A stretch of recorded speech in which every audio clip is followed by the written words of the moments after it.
लोगों को नमस्कार।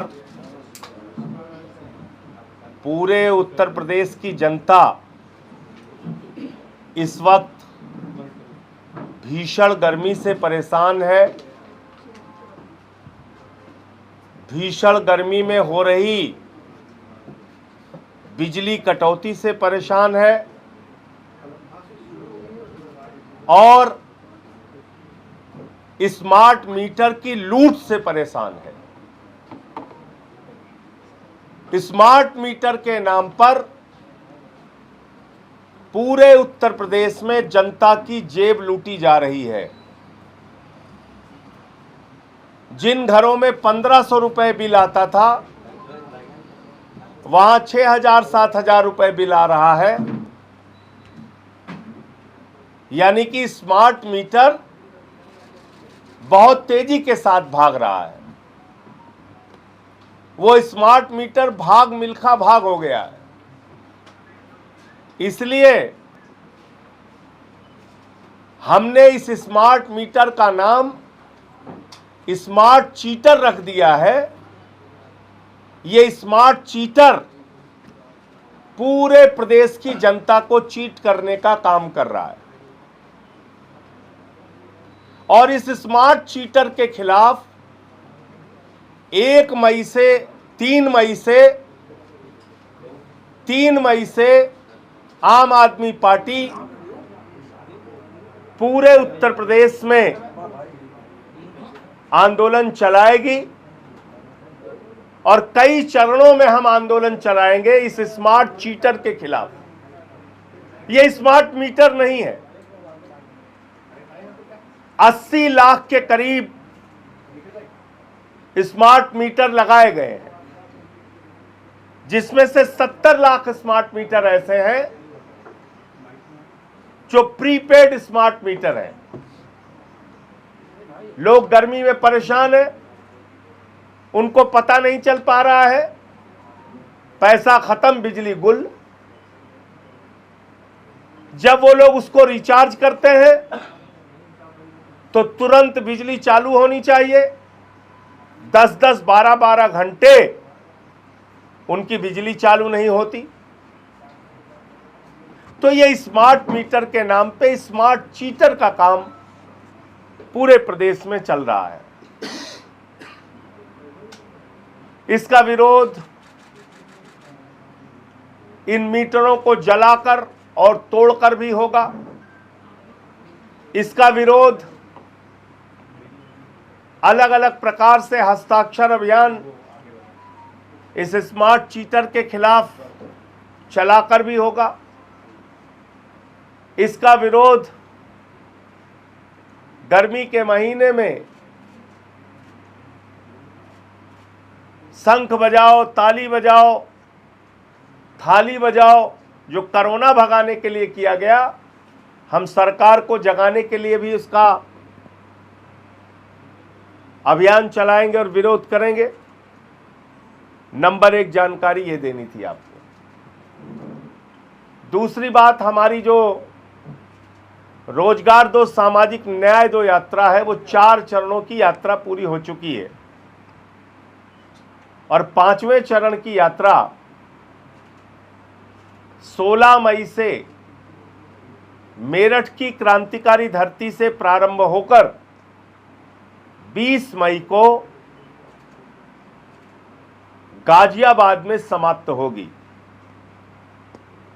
इस पूरी यात्रा के दौरान रोजगार का मुद्दा, सामाजिक न्याय का मुद्दा और क्योंकि ये पश्चिमी उत्तर प्रदेश है तो किसानों से जुड़ा हुआ मुद्दा, ये तमाम मुद्दे हम लोग यात्रा के दौरान उठाएंगे और साथ ही साथ अलग अलग जगहों पे छोटी बड़ी सभाएं करेंगे।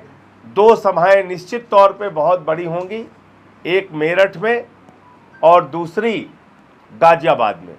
इसके अलावा बीच बीच में यात्रा के स्वागत का कार्यक्रम और सभाओं का कार्यक्रम चलेगा। तो दूसरी जानकारी आपको ये देनी थी कि यात्रा 16 मई से 20 मई तक रोजगार दो, सामाजिक न्याय दो, मेरठ से गाजियाबाद तक चलाई जाएगी। 5वें चरण की पदयात्रा। अभी इसके बाद 3 चरण और बचेंगे, क्योंकि 8 चरणों में पूरे प्रदेश की यात्रा होनी है। और अभी आपको याद होगा, आगरा से मथुरा हम लोगों ने यात्रा अपनी पूरी की, 4थे चरण की। ये 5वें चरण की पद यात्रा है। आपके कोई प्रश्न हो आप पूछ सकते हैं। पश्चिम बंगाल में क्या देख रहे हैं? पश्चिम बंगाल में जो परिस्थितियां हैं उसके हिसाब से तृणमूल कांग्रेस ममता बनर्जी जी के नेतृत्व में एक तरफा चुनाव जीतने जा रही है। तमाम गड़बड़ियों के बावजूद, सीएपीएफ का बेजा इस्तेमाल करने के बावजूद, साथ ही साथ एसआईआर का खेल करने के बावजूद, ज्ञानेश कुमार के अपने पद का दुरुपयोग करने के बावजूद बंगाल की शेरनी ममता बनर्जी जी प्रचंड बहुमत से सरकार बनाने जा रही हैं और चुनाव जीतने जा रही हैं, ऐसा मेरा विश्वास है। लखनऊ विश्वविद्यालय में फीस लगातार बढ़ रही है। बीकॉम की बात करूं तो 28,000 से 40,000 हो गई है। इसको लेकर देखिए, शिक्षा हमारी सरकार की प्राथमिकता में ही नहीं है। इनको मालूम है जाति धर्म के नाम पे वोट मिल रहा है, तो इसलिए वो किसी भी आपके जुड़े हुए मुद्दे पे ध्यान नहीं देते। अब ये पुरानी फीस बीकॉम में 28,000 से 40,000, एलएलबी में 25,000 से 47,000, बीएससी में 13,000 से 26,000, बीएससी एजी में 54,000 से 54,500 और बीवोक में 35,000 से 40,000, 6,000 से 13,000, बीबीए में 35,000 से 40,000, बीबीए टूरिज़्म में 30,000 से 30,000, अच्छा ये बराबर है। बीसीए में 35,000 से 49,500, बीबीए रेगुलर में 6,000 से 10,000, बीबीए सेल्फ फाइनेंस में 15,000 से 20,000 और इसी प्रकार से बीकॉम रेगुलर में 3,000 से 4,000, बीकॉम सेल्फ फाइनेंस में 15,000 से 22,000। ये इतने बड़े पैमाने पर बच्चों की फ़ीस बढ़ाई गई है। इसके बारे में मैं पत्र भी लिखूंगा और सरकार के सामने अपना विरोध भी दर्ज कराऊंगा। राज्यपाल शर्मा को नियुक्त किया जा रहा है। अखिलेश यादव कह रहे हैं कि ये चुनावी निष्पक्षता में एक बड़ा सवाल बन रहा है। देखिए, जो बाहर से अधिकारी गए हैं उनका काम है चुनाव निष्पक्ष ढंग से कराना। उनका काम ये कतई नहीं है कि वो जाके किसी राज्य के चुनाव को प्रभावित करें, वहाँ लोगों को डराएं धमकाएं। तो ये बिल्कुल अनुचित आचरण है कि दूसरे राज्यों में आप जाकर वहाँ के लोगों को आतंकित करें। तो इसके मैं भी पूरी तरीके से खिलाफ हूं। संजय जी, एक बार मैं फिर से सत्याग्रह करूंगा। आखिर क्यों ऐसा नौबत आई कि वो सत्याग्रह करने के लिए फिर से बात कर रहे हैं? देखिए, जो जज महोदया है वो आरएसएस के कार्यक्रम में 4 बार जा चुकी हैं। आरएसएस कौन है? जिसने बीजेपी को जन्म दिया। बीजेपी कौन है? जिसने मोदी अमित शाह को जन्म दिया। मोदी अमित शाह कौन है? जिन्होंने अरविंद केजरीवाल और आम आदमी पार्टी के खिलाफ झूठे मुकदमे बनाए। ऐसे मामले में जिसमें आप एक विशेष विचारधारा से प्रभावित हैं और खुलेआम उसको स्वीकार कर रही हैं, उस मामले की सुनवाई से आपको रिक्यूज कर जाना चाहिए। यही हमारा उनसे निवेदन था। उन्होंने सुना नहीं निवेदन, तो फिर अरविंद केजरीवाल जी ने कहा कि गांधी जी के सत्याग्रह के मार्ग को अपनाते हुए मैं इनके सामने ना तो पेश होऊंगा, ना अपनी कोई दलील दूंगा।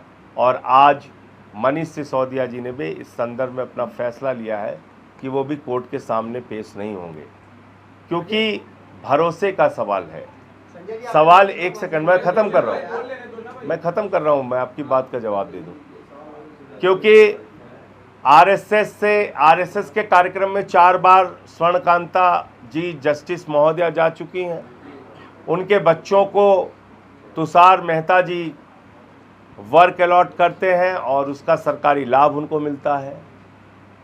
इसके अलावा वो 6 बार हमारे खिलाफ जो फैसला दे चुकी हैं उसमें सुप्रीम कोर्ट ने उनके फैसले को बदला है। 6 बार एक्साइज पॉलिसी में हमारे केसेस में फैसला दे चुकी हैं और उस केस को, उस फैसले को सुप्रीम कोर्ट ने बदला है। इसके अलावा सत्येंद्र जैन जी का एक केस था निचली अदालत में, उसमें सीबीआई ऊपर की अदालत में ईडी ऊपर की अदालत में पहुंचती है और ईडी कहती है कि साहब हमें जज साहब के ऊपर भरोसा नहीं है। सुनवाई पूरी हो गई थी, फैसला आने वाला था और यही जस्टिस महोदया ने कहा अच्छा तुम्हें भरोसा नहीं है, हम जज बदल देते हैं। तो वहां तो इन्होंने जज बदल दिया। इसका मतलब और जब हम प्रमाण सहित कह रहे हैं कि आप अपने आप को महोदया अलग कर लीजिए, नहीं हो रही है। इसका मतलब आप ये कह रहे हैं वो किसी के प्रभाव में काम कर रही है, डिसीजन ले रही है? नहीं, हम तो इसके प्रमाण दे रहे हैं। हमारे कहने का क्या मतलब, प्रत्यक्ष को क्या प्रमाण चाहिए?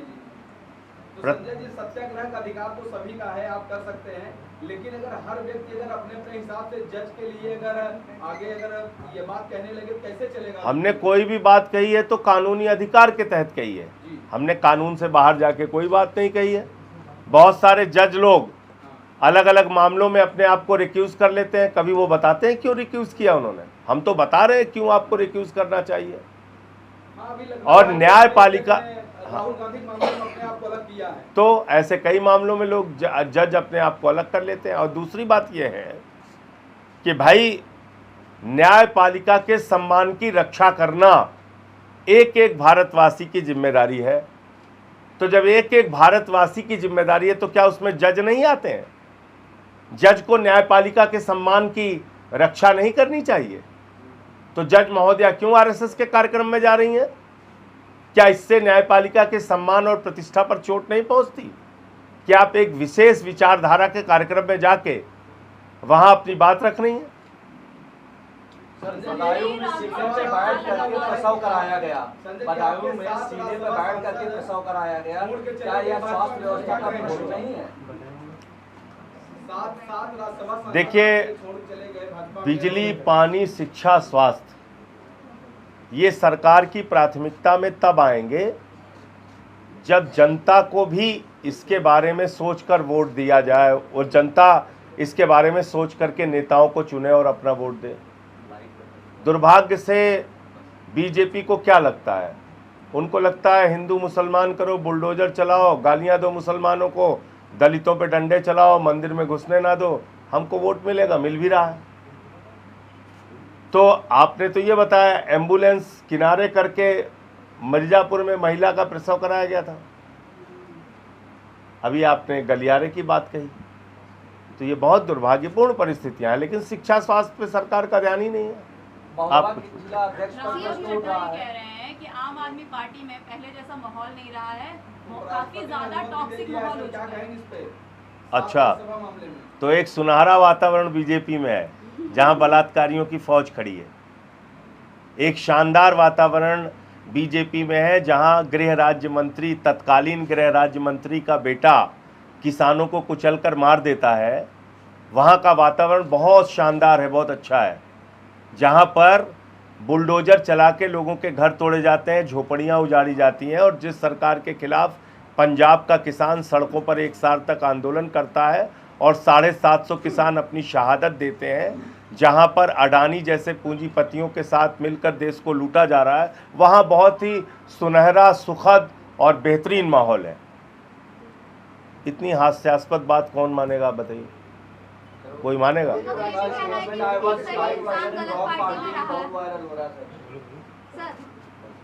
रॉन्ग पार्टी कौन सी है? इस देश की जनता को तय करने दीजिए। कह रहे हैं 1-2 लोग गलत हो सकते हैं, 7 लोग गलत नहीं हो सकते। और 23 लाख लोग जो उनको फॉलो कर रहे थे, जो छोड़ के चले गए 2-3 दिन में, कितने लोग गए? 23 लाख। अब 23 लाख हो चुके हैं, तो 23 लाख लोग गलत हैं। 7 लोगों में 1 लोग अशोक मित्तल जी है। अशोक मित्तल जी पे ईडी का छापा डलवाया था किसने? मोदी जी ने, अमित शाह जी ने। क्या कहा था बीजेपी ने? अरे महाभ्रष्ट है, बेईमान है, ये है, वो है। गन पॉइंट पे उनको अपनी पार्टी में शामिल करा लिया, बंदूक लगा के। तो आप मानते हैं कि ईडी सीबीआई के डर से सातों के सातों जो राज्य 100% वॉशिंग मशीन, क्या लगता है कि वॉशिंग पाउडर मोदी, ये वॉशिंग पाउडर मोदी का कमाल है। बड़े से बड़ा दाग धुल सकती है। ओसामा बिन लादेन मर चुका है, दाऊद इब्राहिम बाकी है, इसलिए दाऊद इब्राहिम का ही खाली आना बीजेपी में बाकी रह गया है। ओसामा बिन लादेन जिंदा होता तो उसको भी शामिल करा लेते। कल वित्त मंत्री ने कहा कि हमारे यहाँ कोई भी आ सकता है, तो अब दाऊद का खाली आना बाकी रह गया बीजेपी। महोबा के भाजपा के जिला अध्यक्ष आपने अशोक मित्तल का नाम लिया। आम आदमी पार्टी ने क्या खूबी देखी थी कि उनको सांसद बनाया था? उनका क्या संघर्ष था लड्डू बेचने के अलावा? क्योंकि वो मार्क्सवादी लेनिनवादी विचारधारा से प्रभावित थे, गांधी जी और अंबेडकर जी के रास्तों पर चल रहे थे। आप ऐसे सवाल क्यों कर रहे हैं महाराज? राज्यसभा के 10 सांसद हैं, एक भी दलित पिछड़ा नहीं है, सर। मैं आपसे इसलिए कह रहा हूं कि उनको पार्टी ने मौका दिया तो उस मौके का सदुपयोग करना चाहिए था देश समाज के हित में। उसमें पार्टी की गलती नहीं है और सबके साथ ये घटनाएं हो रही हैं। शिवसेना में बड़े सच्चे मजबूत कार्यकर्ता माने जाते हैं, शिवसेना तोड़ दिया इन लोगों ने, जो कि इनके साथी थे। और शिंदे साहब तो बड़े समर्पित साथी थे ठाकरे जी के, लेकिन वहां पे भी ईडी सीबीआई का इस्तेमाल करके शिवसेना तोड़ दी। एनसीपी शरद पवार साहब सोचिए कितने वरिष्ठ नेता हैं, उनकी पूरी पार्टी बीजेपी ने डरा धमका के तोड़ दी। दुष्यंत चौटाला को डिप्टी सीएम बनाया, कहाँ चले गए दुष्यंत चौटाला? उनकी पूरी पार्टी तोड़ तोड़ के ख़त्म कर दी। उसके बाद उनसे समझौता भी नहीं किया। बहुजन समाज पार्टी कहाँ चली गई? उसमें तो बहुत ही समर्पित निष्ठावान कार्यकर्ता और सब लोग होते हैं। उस पार्टी को धीरे धीरे तोड़ तोड़ के, तो बीजेपी इस देश के लिए एक अपहरण गैंग है जो विधायकों सांसदों को तोड़ तोड़ के अपने साथ मिलाने का काम करता है। इसमें पार्टियों की गलतियां नहीं होती हैं, इसमें गलती होती है जो लोग इनके डराने धमकाने में आके इनके साथ जाते हैं। लेकिन लोकतंत्र में अपहरण गैंग चलाने की कोई छूट नहीं है। कोई लाइसेंस अमित शाह को नहीं मिला है कि वो दूसरे दलों के विधायकों और सांसदों को अपने साथ लेके आए डरा धमका के। महोबा के भाजपा जिला अध्यक्ष के ऊपर एक महिला आरोप लगाती है, वो कह रहे हैं कि अगर टिकट लेना है तो हमारी बात माननी होगी। देखिए, महिला के आरोप पर जांच होके जो उसमें सच्चाई है उसके हिसाब से कार्रवाई होनी चाहिए, और उन्हीं की पार्टी के नेता हैं तो उसमें क्या सही है। एक सवाल ये हो रहा है कि जैसे ही 7 सांसदों ने पार्टी को छोड़ा है, उसके बाद तमाम सोशल मीडिया ट्रेंडिंग हो रहा है। वही भारतीय जनता पार्टी के नेता सवाल खड़े कर रहे हैं कि पंजाब सरकार की कई विधायक जो है उनके संपर्क में पंजाब सरकार। ये झूठी बेबुनियाद बात है। ऑपरेशन लोटस उन्होंने ईडी सीबीआई का इस्तेमाल करके राज्यसभा के सांसदों पर चला लिया। हम लोग अब सचेत हैं।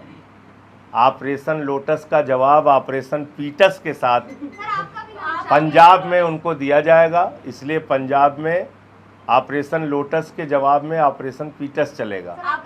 तो मेरी गारंटी मोदी ले सकते हैं।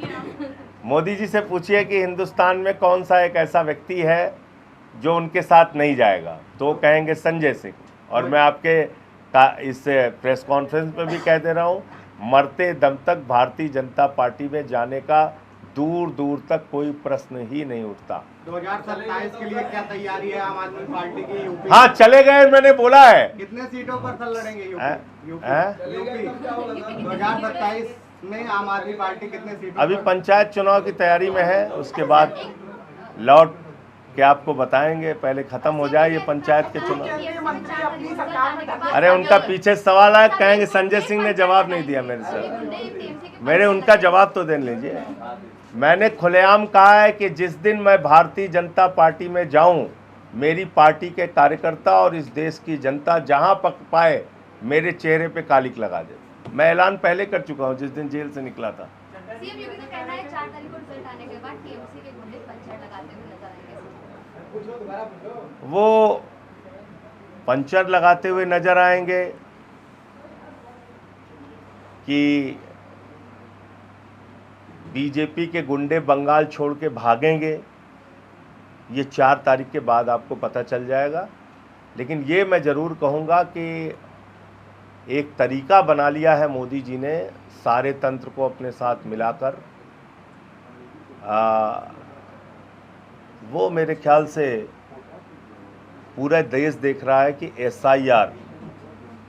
एसआईआर के जरिए वोट की चोरी, ऊपर से केंद्रीय सुरक्षा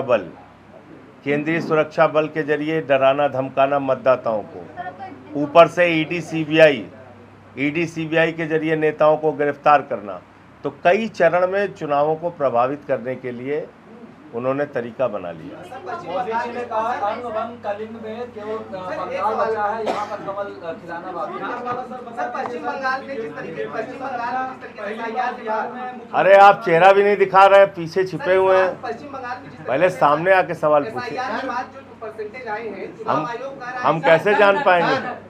हाँ, एसआईआर के बाद पश्चिम बंगाल में जिस तरीके से वोटिंग परसेंटेज बढ़ोतरी दर्ज की गई है, एक तरफ कहा जा रहा है कि जो वोटर्स कम हुए हैं उनके कारण बढ़ रहे हैं। उत्तर प्रदेश में भी चुनाव आ रहे हैं और एसआईआर की प्रक्रिया के बाद चुनाव होना है। किस परिप्रेक्ष्य में आप देख रहे हैं? ऐसे समझा देता हूँ। इस कमरे में 100 लोग हैं, 100 लोग में 70 की हाजिरी होती है, तो कितना हो गया? 70%। 100 लोगों में 10 बच्चे कम कर दिए गए, कितने बचे? 90 में 70 की हाजिरी हो गई, परसेंटेज अपने आप ज़्यादा हो गया। वोटर लिस्ट की साइज बंगाल में कम कर दी गई, जितना वोट पिछली बार पड़ा था उतना वोट इस बार भी पड़ा, लेकिन क्योंकि मतदाताओं की संख्या कम हुई इसलिए प्रतिशत बढ़ गया।